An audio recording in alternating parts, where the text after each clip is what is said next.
6 months later, it's here. So let's go ahead and get started. I'll probably cut parts of this out so it goes a bit quicker.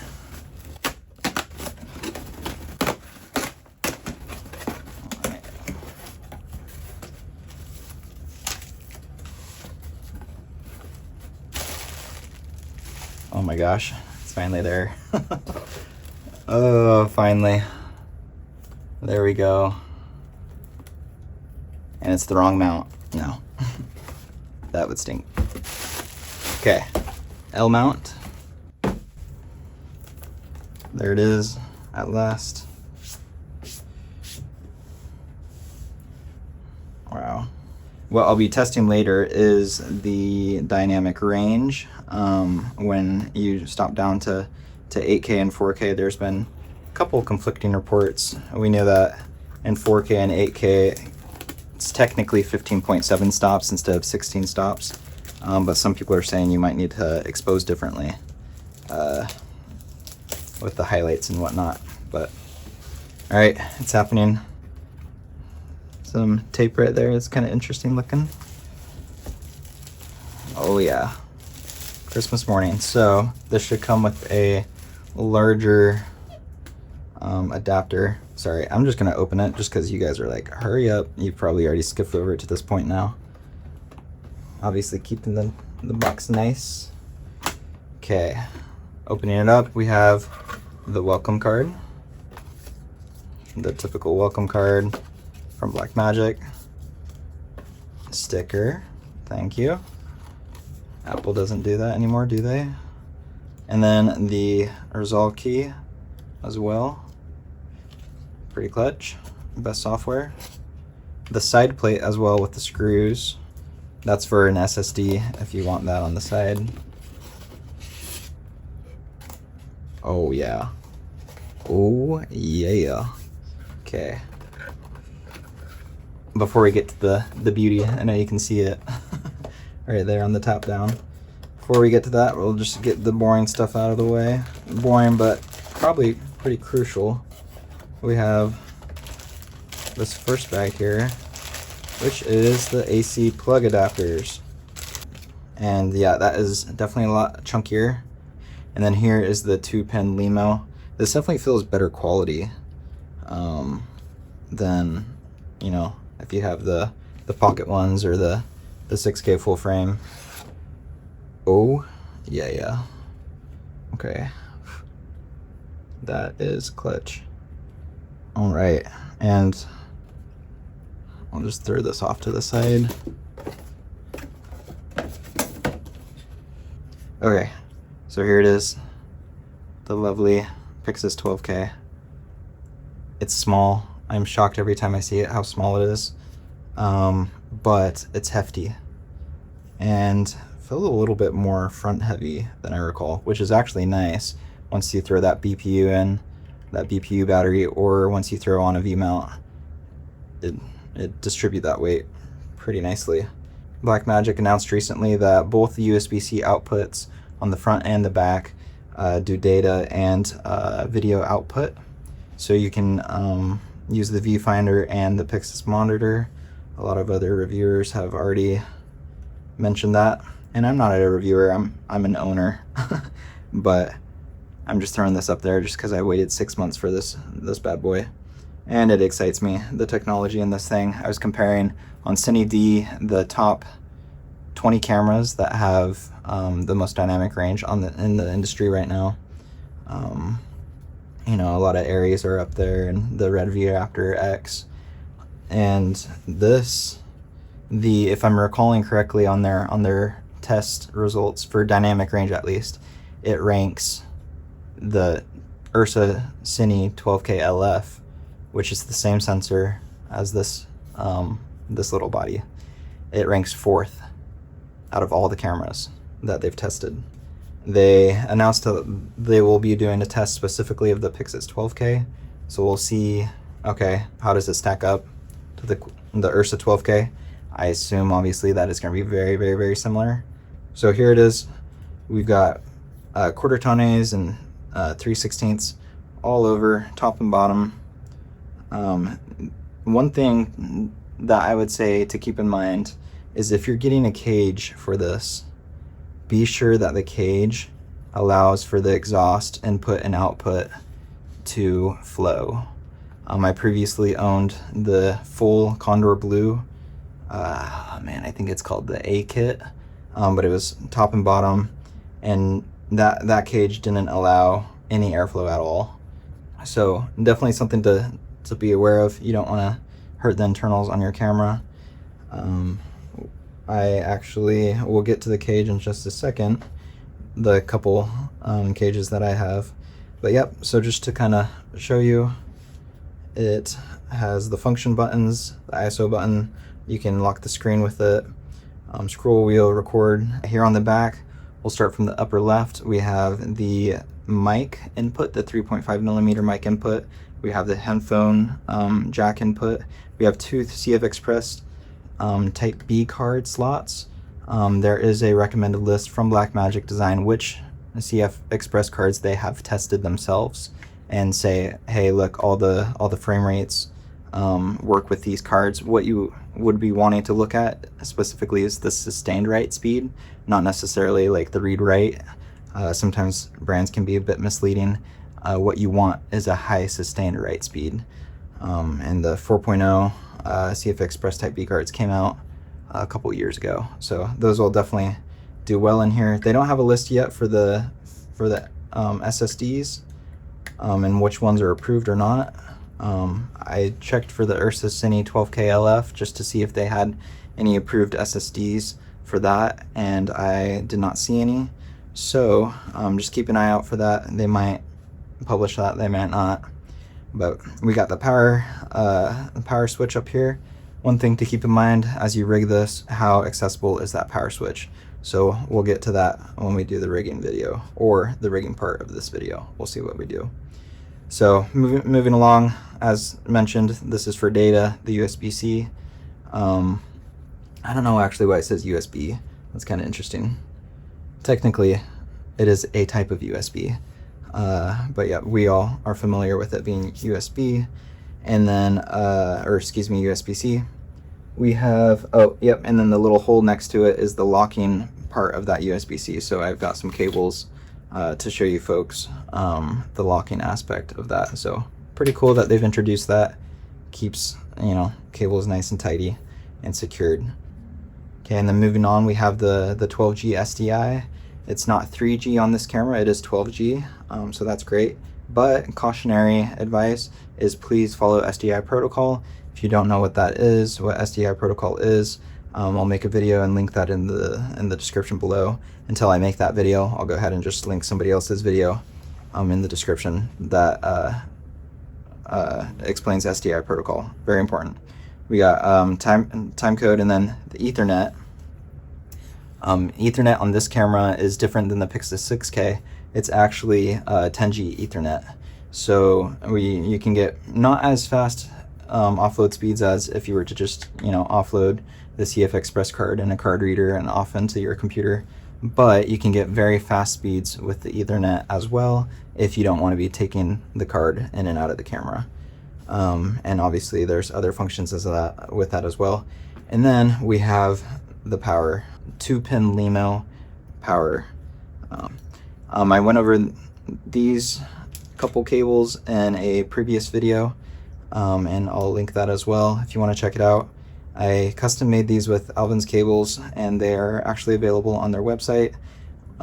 In short, I'm not going to bore you with this, but in short, you can plug this straight into a small rig V mount and then power it right there, and it's not going to take up a lot of room or a lot of space with the cable, and it's going to be neat and tidy. I designed it with them so that this right angle 2-pin LEMO is actually facing upwards and would be out of the way and clearing things down here underneath. Alrighty, okay, moving to the front of the camera, we have the mini XLR right here, and then we've got the other viewfinder, excuse me, USB-C input. I believe this one does data and also video out. Clearly it does video out, but I also believe it does do data. I personally got L mount. I when I had the PYXIS 6K, I had the PL mount just because I got a good deal on it from Marketplace. But I would highly recommend, just like my Blackmagic Cinema Camera 6K full frame, to go with the L mount. You can adapt vintage glass really easily. It's not, the flange distance on the L mount is not as narrow as Z mount, Nikon Z mount. You can adapt a lot of lenses, including Sony E mount to Z mount, but L mount is, you know, just right neck and neck with Z. Let's go ahead and power it on. I'm gonna go ahead and throw the rig up here, and we'll go ahead and get into the rig section of this video. So I've got these two options here. These are, this is the Tilta cage, which quite a few people have, and then this is the XLCS one, which I actually prefer. Right now we're gonna do a bit more testing. I had the Condor Blue one when I had the 6K, the PYXIS 6K. Not a huge fan, but this is very nice. Very nice to have all the options. This one's okay, but we'll see. We're gonna do some you know, in-field tests and stuff. I've got these small rig side handles as well. They're pretty fun. They don't have any mounting points, but once I get my hands literally on those more later, keep you updated on how I like those. But so got one on this as well. Alrighty, I got the back plate off. These are called gumdrop cable holders. They are 3D printed. They actually have, they as in Mid49 provides the 3D printing file for free, which is super cool of them. And then they also link on their website the little quarter 20s that they recommend dropping inside of the 3D printed cable holder. So pretty neat, just super small, and they're very effective. Definitely my preferred way to mount cables. So I have the back plate off of the XLCS cage. I have the rod still on, but we're just going to carefully, because this cage is all metal interior, you gotta be careful when you're putting the camera in to not scrape things up too much. And one thing to keep in mind that I found with this cage is to just be mindful of how far in the screws go. So if I had left the screw in, it protruded a bit too much coming through here, it would have ended up scraping the PYXIS as I dropped it in. So just double check your screws. If you have things mounted already, just make sure that they're not, you know, sticking through the interior here. That's the same with any cage, with any manufacturer. You know, we all want to take care of our cameras. And I'm dusting this because it's sat for 6 months. Not quite 6 months, but probably about 4 months. It's just been sitting around waiting for its friend to arrive. So just giving it a quick little dust down before I throw the camera in. And with the XLCS cage, I would recommend just using the base screws when you screw it all in. Maybe having screws on the top might, you know, strip the threads out from the camera. So there's no need for top and bottom screws in my opinion, as long as you have the 4 or 3, excuse me, on the bottom. That'll hold it in super secure. Alright, so I'm going to just add it to the cage, just nice and carefully, not to scrape it up.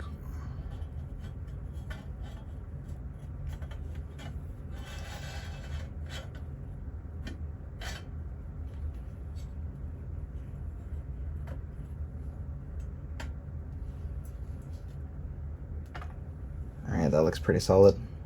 Okay, and then there's multiple quarter 20s on the bottom. They obviously provide you with some screws for that.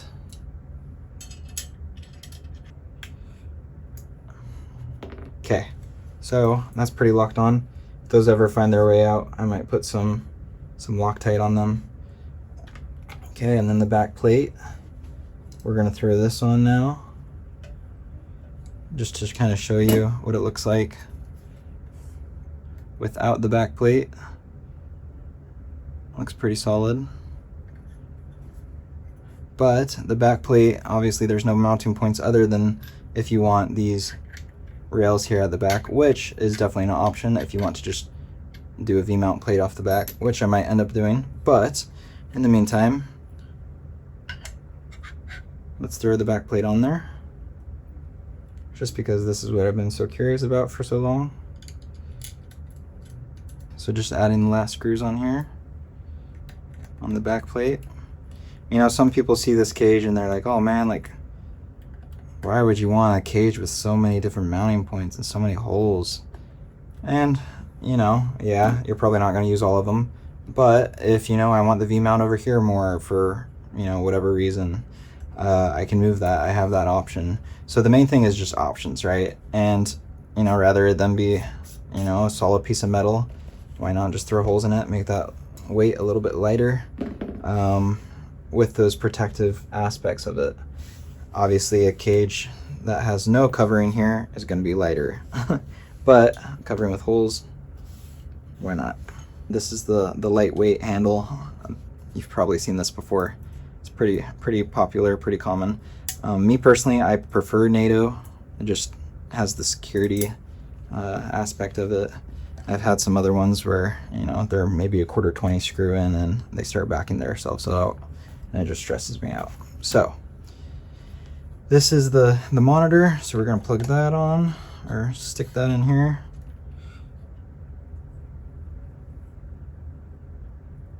Okay, that's secured. That's just on a short carbon fiber rail onto a Nitsi monitor mount that has a 15mm rod receiving end as well. Yep, and then the PYXIS monitor, it's also a bit dusty because it's been sitting for months. But, okay, so I have a number of these cables that I bought from XLCS. I have a short one, let's see, this one's 30 centimeters or 12 inches. I have this one, I believe is 8. Oh, there goes my brand new power cable. Okay, so, and then this one's 18. Let's go ahead and plug it on up. Let's use this one for the monitor. For the monitor, we have the locking aspect of the USB-C. So, pretty nice. It's a little bit tough to get in. It just pops in, and then you gotta, you know, well, that made it look a lot easier than it actually is. But you can just screw that in with your thumb, or use a little baby screwdriver. I don't know what I got from XLCS, what I bought, but I remember this came with it, and it's not, actually, was it? I can't remember what this was meant for. I opened all these things months ago, but that worked actually perfectly good for that, and I don't think it was intended for that, but okay. This will be my first time powering on the PYXIS 12K. As you know, we just unboxed it, and it will be the first time that I'm powering on the PYXIS monitor on a camera. Okay, so the little power adapter comes in here, negative on the top, plugs in right there, and then just to show you guys, super nice and tidy, just goes in right there, and then plugs in super easy. So there's just a tiny bit of excess cable there that I just tuck back in this, and that sits nicely. Again, this is a minimalist rig, but this is top notch in my opinion. And this indicator on this smart D-tap, maybe you can see it, it's lighting up right there. It'll change orange or red depending on you know, if the power, or if the camera's getting too much voltage or not. So I just turned it off as well. It has an on and off switch, so it doesn't drain your battery. All right, here we go. Lens is going on it for the very first time, and it is a photo lens. This is the 16-28. You know, one aspect of me using this body is to get sharp images. Not digitally sharp, but high-res images, clean images, but not necessarily clinical all the time. So I have some other lenses that I'll be using, especially when I'm shooting in 4K. But yep.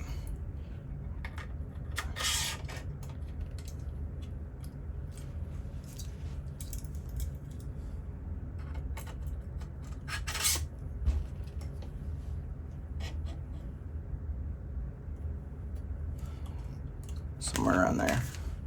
Oh yeah, definitely a lot heavier than the last, you know, 4 months of me carrying around just the cage. Now that it actually has a body in it, you know, a little bit heftier, but it's got good weight to it. Okay, we have it turned on. We got the PYXIS monitor here. I'll go ahead and pop this off.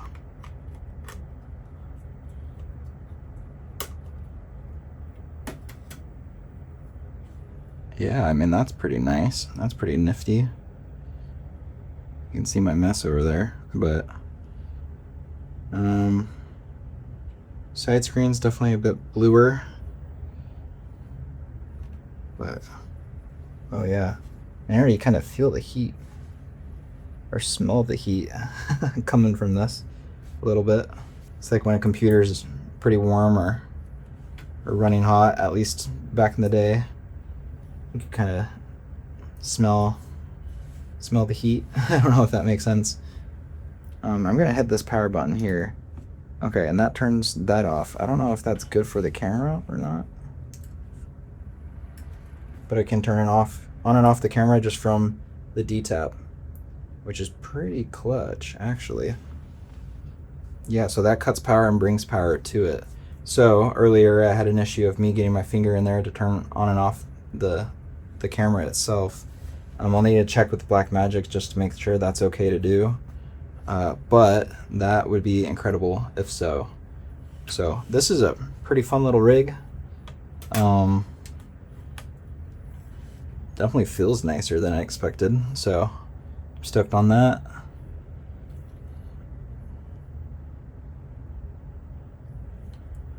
Now we just gotta go shooting.